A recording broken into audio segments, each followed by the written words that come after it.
الدين ديال الفطرة ودين الوسطية والتوازن. الدين ديالنا الإسلامي جوج خاصيات جداد. 1. دين الفطرة، الخاصية الثالثة في الكتاب. شنو المعنى ديال الفطرة؟ الفطرة هي الطبيعة النقية اللي خلقنا بها الله. هي بحال شي برنامج مزروع في قلب كل إنسان من نهار تزايد. شنو كيقول هذا البرنامج؟ كيقول لنا بلي الله واحد وهو اللي خلقنا وخاصنا نعبدوه بوحدو. علاش كنسميوه دين الفطرة؟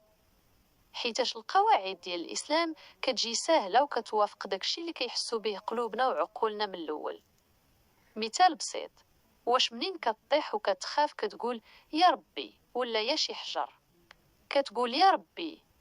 هذه هي الفطرة ديالك اللي خرجات.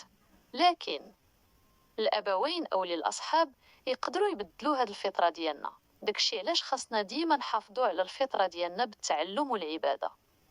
الرسول صلى الله عليه وسلم قال: كل مولود كيتزاد على الفطرة، وعاد والديه كيعلموه يدير حوايج أخرى. 2. دين الوسطية والتوازن، الخاصية الرابعة في الكتاب.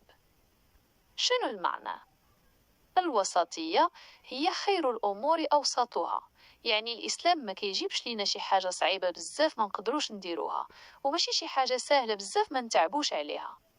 فاش كاين توازن بالدنيا والآخرة، ما خاصناش نبقاو غير نلعبو وما نقراوش، وما خاصناش نبقاو غير في المسجد وما نخدموش.